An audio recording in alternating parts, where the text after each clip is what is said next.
जय सद्गुरुदेव जय पच्चरणम। मेरे सद्गुरु की वाणी अखिल भारतीय संत मत सत्संग पंजीकृत दिल्ली। गीता सुधा गृहस्थ आश्रम का गीता अभ्यास पंचमोऽध्याय श्लोक 11। कायेन मनसा बुद्धया कैवल्येन्द्रियैरपि योगिनः कर्म कुर्वन्ति संगः त्यक्त्वा तं शुद्धये। कर्म योगी ममत्व बुद्धि रहित केवल इंद्रिय मन बुद्धि और शरीर द्वारा भी आसक्ति को त्याग कर अंतःकरण की शुद्धि के लिए कर्म करते हैं। अपने मन का स्वरूप समझने के लिए कर्म बड़े काम की चीज़ है। हमारा कर्म बोलता है, कर्म यह बतला देता है कि आप क्रोधी हैं, स्वार्थी हैं या और कुछ हैं। कर्म वह दर्पण है जो हमारा स्वरूप हमें दिखा देता है। अतः हमें कर्म का आभारी होना चाहिए। निरंतर सत्कर्म करते रहें। कर्म करते करते ही हृदय निर्मल हो जाएगा। संतों की शरण में जाने से अपने हृदय में उजाला होगा। अपने दोष दिखाई देने लगेंगे। दोष दिखाई देंगे तो उन्हें दूर करने के लिए पवित्र कर्म करने की योजना करनी पड़ेगी। अंतःकरण से जब ऐसा सतत प्रयत्न हो तो फिर स्वधर्म का आचरण करते हुए भी अलिप्त कैसे रहें? काम क्रोधातीत लोभ मोहातीत कैसे रहें? यह बात यथा समय सद्गुरु कृपा से समझ आ जाएगी। कर्म को निर्मल रखने का निरंतर प्रयत्न हो तो फिर आगे चलकर निर्मल कर्म करने की आदत बन जाएगी और निर्मल कर्म अपने आप होने लगेंगे। निर्विकार कर्म जब आदत बन जाने के बाद एक के बाद एक सहज भाव से होने लगते हैं तो फिर सहसा यह पता भी नहीं लगता कि कर्म कब हो गया। जब कर्म सहज हो जाता है तो वह अकर्म हो जाता है। निष्काम कर्म करते करते मनुष्य अकर्ता एवं दृष्टा कैसे बनता है, सो संत चरणों में बैठने से मालूम होगा। इस अकर्म स्थिति का वर्णन करने के लिए वाणी अपर्याप्त है। हे अर्जुन, कर्मयोगी लोग बुद्धिपूर्वक मन लगाकर सब कर्मों का आचरण तो करते हैं, परंतु अपनी निष्कर्म वृत्ति के कारण वे मुक्त ही रहते हैं, क्योंकि बुद्धि से लेकर शरीर तक के संबंध में उनमें अहम भाव का कोई विचार या स्मृति ही नहीं होती और इसलिए वे सब प्रकार के कर्म करते रहने पर भी शुद्ध ही रहते हैं। कर्तृत्व की अहम भावना के बिना ही सब प्रकार के कर्म करना निष्कर्म काम या अकर्म कहलाता है और सद्गुरु से प्राप्त होने वाला यह रहस्य ज्ञान पूर्णतः आत्मसमर्पण किए हुए साधक को प्राप्त होता है। The yogins, abandoning attachment, act with body, mind, intelligence, and even with the senses, only for the purpose of purification. A person acting in Lord's consciousness, or in other words, in the service of Ishtadeva, with his body, mind, intelligence, and words, is a liberated person, even within the material world. Although he may be engaged in many so-called material activities. He has no false ego, nor does he believe that he is this material body, or that he possesses the body. He knows that he is not this body and that this body does not belong to him. He himself belongs to Ishtadeva, and the body too belongs to Ishtadeva. He is one with his Ishtadeva and is devoid of the false ego. This is the perfect stage of a karma yogin. The technique to attain witness attitude, Sakshi Bhav, in action, can be had by complete self-surrender unto the feet of a Satguru. Such a sadhak attains eternal peace, Jivan Muktavastha, and whosoever come into his contact experiences peace and anand. Om. నా సద్గురు సందేశం గీతాసుధ గృహస్థ మార్గంలో గీతాభ్యాసం అధ్యాయం 5 శ్లోకం 11. కర్మయోగి మమత్వ బుద్ధి రహితుడై కేవలము ఇంద్రియములు మనసు బుద్ధి మరియు శరీరం ద్వారా కలిగే ఆసక్తిని త్యజించి అంతఃకరణ శుద్ధి కొరకు కర్మ చేస్తూ ఉంటాడు. మన మనసు యొక్క స్వరూపమును అర్థం చేసుకోవడం కోసం కర్మ ఎంతో పనికి వచ్చే వస్తువు. మన కర్మ మాట్లాడుతుంది. కర్మ చెప్పేది ఏమిటంటే మీరు కోప స్వభావులని, స్వార్థపరులు, ఇంకా ఏదేదో అని మన స్వభావాన్ని మనకు చూపించే అర్థం వంటిదే కర్మ. అందువల్ల మనం కర్మకు కృతజ్ఞమై ఉండాలి. అందువల్ల నిరంతరం సత్కర్మలు చేస్తూ ఉండాలి.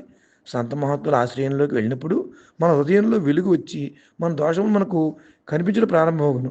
దోషములు కనిపించినట్టయితే వాటిని దూరం చేసుకోవడానికి పవిత్రీకర్మలు చేసే ఆలోచన చేయవలసి వస్తుంది. అంతఃకరణలో అటువంటి సత్ప్రయత్నం ఉన్నట్లయితే తర్వాత స్వధర్మాచరణ చేస్తున్నా కూడా అలిప్తంగా ఎట్లుండవచ్చునో, కామక్రోధాదులకు, లోభమోహాలకు అతీతంగా ఎలా ఉండవచ్చునో అనే విషయము సద్గురుని కృప వలన యథా సమయంలో మనకు అర్థమవుతుంది. కర్మలను నిర్మలం చేసుకునే నిరంతర ప్రయత్నం ఉన్నట్లయితే క్రమంగా నిర్మల కర్మలు వాటంతటవే చేయబడుతూ ఉంటాయి. అలవాటైన తర్వాత నిర్వికార కర్మలు ఒకదాని తర్వాత ఒకటిగా సహజ భావంతో జరుగుతూ ఉంటాయి. తర్వాత అనుకోకుండా ఈ కర్మ ఎప్పుడు జరిగింది అనేదే మనకు తెలియకుండా పోతుంది. కర్మ సహజమైనప్పుడు ఆ కర్మ అకర్మ అవుతుంది. నిష్కామ కర్మ చేస్తూ చేస్తూ మానవుడు అకర్త మరియు ద్రష్ట ఎలా అవుతాడు అనేది మహాత్ముల చరణముల చెంత కూర్చుంటే మనకు అర్థమవుతుంది. ఇట్టి అకర్మ స్థితిని వర్ణించుటకు మాటలు చాలవు. ఓ అర్జున, కర్మయోగులు బుద్ధిపూర్వకంగా మనసు పెట్టి సమస్త కర్మలు ఆచరిస్తూ ఉంటారు. కానీ వారి నిష్కర్మ వృత్తిచే వారు ముక్తులై ఉంటారు. ఎందుకంటే బుద్ధి మొదలుకొని శరీరం వరకు ఉండే సంబంధంలో వాటి యందు అహంభావం యొక్క ఆలోచన లేదా స్మృతి కూడా ఉండదు. అందుచేత వారు అన్ని కర్మలు చేస్తున్నా కూడా శుద్ధులై ఉంటారు. కర్తృత్వపు అహంభావం లేకుండా అన్ని కర్మలు చేయడాన్నే నిష్కామ కర్మ లేదా అకర్మ అంటారు. సద్గురు ద్వారా లభించే ఈ రహస్య జ్ఞానము పరిపూర్ణంగా ఆత్మసమర్పణ చేసుకునే సాధకులకు లభిస్తుంది. కానీ ఈ జ్ఞానము అనుభవగమ్యము, మాటలతో చెప్పునది కాదు. పరమాత్మ నీవే ఉన్నావు, నీ ఇష్టమే నెరవేరాలి. జై సద్గురుదేవ్, జై ప్రసరణం. സദ്ഗുരുവിൻ്റെ സന്ദേശം. ഒരു കർമ്മയോഗി തൻ്റെ ആന്തരിക വ്യക്തിത്വത്തിൻ്റെ ശുദ്ധീകരണത്തിനായി ഇന്ദ്രിയങ്ങൾ, മനസ്സ്, ബുദ്ധി, ശരീരം എന്നിവയിലൂടെയുള്ള ആസക്തി ഉപേക്ഷിച്ച് യാതൊരു സ്വാർത്ഥതയുമില്ലാതെ തൻ്റെ കർത്തവ്യങ്ങൾ നിർവഹിക്കുന്നു. ഒരാളുടെ മനസ്സിൻ്റെ സ്വഭാവം മനസ്സിലാക്കാൻ കർമ്മം വളരെ ഉപയോഗപ്രദമാണ്. നമ്മുടെ പ്രവൃത്തികൾ സംസാരിക്കുന്നു. നിങ്ങൾ കോപമുള്ളവനാണോ, സ്വാർത്ഥനാണോ, അതോ മറ്റെന്തെങ്കിലുമാണോ എന്ന് നമ്മുടെ പ്രവർത്തികൾ സൂചിപ്പിക്കുന്നു. നമ്മുടെ യഥാർത്ഥ സ്വഭാവം കാണിക്കുന്ന കണ്ണാടിയാണ് കർമ്മം. അതുകൊണ്ട് നാം കർമ്മത്തോട് നന്ദിയുള്ളവരായിരിക്കണം. തുടർച്ചയായി നല്ല പ്രവർത്തികൾ ചെയ്തുകൊണ്ടിരിക്കുക. അങ്ങനെ ചെയ്യുന്നതിലൂടെ നിങ്ങളുടെ ഹൃദയം ശുദ്ധമാകും. പുണ്യാത്മാക്കൾ അഭയം പ്രാപിക്കുന്നതിലൂടെ നിങ്ങളുടെ ഹൃദയത്തിൽ പ്രകാശമുണ്ടാകും. നിങ്ങളുടെ തെറ്റുകൾ നിങ്ങൾ കാണാൻ തുടങ്ങും. കുറവുകൾ കണ്ടാൽ അവ നീക്കം ചെയ്യുന്നതിനായി പുണ്യകർമ്മങ്ങൾ ചെയ്യാൻ നിങ്ങൾ ആഗ്രഹിക്കും. ഹൃദയത്തിൽ നിന്ന് നിരന്തരം ഇത്തരമൊരു ശ്രമം നടക്കുമ്പോൾ, സ്വധർമ്മം പിന്തുടരുമ്പോൾ പോലും അതിൽ നിന്ന് വേർപിരിയാതെ കാമം, ക്രോധം, ലോഭം, ആസക്തി എന്നിവയ്ക്ക് അതീതമായി എങ്ങനെ നിലകൊള്ളാം എന്ന് സദ്ഗുരുവിൻ്റെ കൃപയാൽ തക്ക സമയത്ത് മനസ്സിലാക്കാൻ കഴിയും. കർമ്മങ്ങൾ ശുദ്ധമായിരിക്കാൻ നിരന്തരം ശ്രമിച്ചാൽ പിന്നീടത് ശുദ്ധമായ കർമ്മങ്ങൾ ചെയ്യുന്ന ഒരു ശീലമായി മാറുകയും ശുദ്ധമായ കർമ്മങ്ങൾ യാന്ത്രികമായി സംഭവിക്കാൻ തുടങ്ങുകയും ചെയ്യും. കളങ്കമില്ലാത്ത കർമ്മങ്ങൾ ഒരു ശീലമായി മാറുകയും ഒന്നിനു പുറകെ ഒന്നായി എളുപ്പത്തിൽ സംഭവിക്കാൻ തുടങ്ങുകയും ചെയ്യുമ്പോൾ പെട്ടെന്ന് ആ കർമ്മം എപ്പോൾ ചെയ്തുവെന്ന് നമുക്ക് മനസ്സിലാവുന്നില്ല.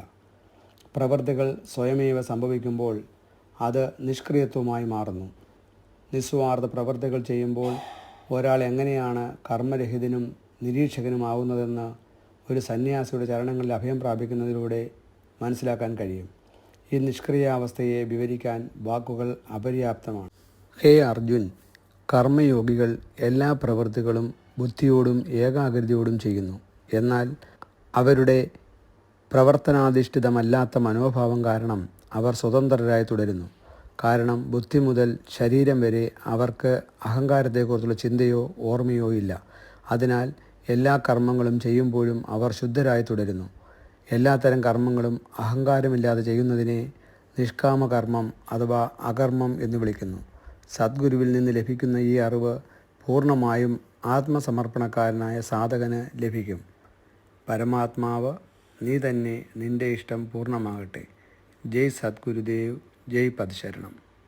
जय गुरुदेव, जय पदशरणम. कर्मयोगी कोणत्याही आसक्तीशिवाय इंद्रिय, मन, बुद्धी आणि शरीरानेही आसक्ती सोडून केवळ आपल्या अंतर्मनाच्या शुद्धीकरणासाठी आपले कर्म करीत असतो. एखाद्याच्या मनाचे स्वरूप समजून घेण्यासाठी कर्म खूप उपयुक्त आहे. आपल्या कृती बोलतात. तुम्ही रागावलेले आहात, स्वार्थी आहात की आणखी काही आहात हे कर्म सांगते. कर्म हा एक आरसा आहे जो आपल्याला आपले खरे स्वरूप दाखवतो. म्हणून आपण कर्माबद्दल कृतज्ञ असले पाहिजे. म्हणून सतत चांगली कृत्ये किंवा कर्म करत राहा. असे केल्याने तुमचे हृदय शुद्ध होईल. संताचा आश्रय घेतल्याने तुमच्या हृदयात प्रकाश येईल. तुम्हाला दोष दिसू लागतात. जर तुम्हाला दोष दिसले तर त्या दूर करण्यासाठी तुम्हाला पवित्र कृत्य करण्याची योजना करावी लागेल. जेव्हा मनापासून असा सतत प्रयत्न केला जातो तेव्हा स्वतःच्या धर्माचे पालन करतानाही अलिप्त कसे राहायचे, वासना, क्रोध, लोभ, आसक्तीच्या पलीकडे कसे राहायचे हे सद्गुरूंच्या कृपेने योग्य वेळी समजेल. जर कृती शुद्ध ठेवण्याचा सतत प्रयत्न केला तर नंतर शुद्ध कृती करण्याची सवय होईल आणि शुद्ध कृती आपोआप होऊ लागतील.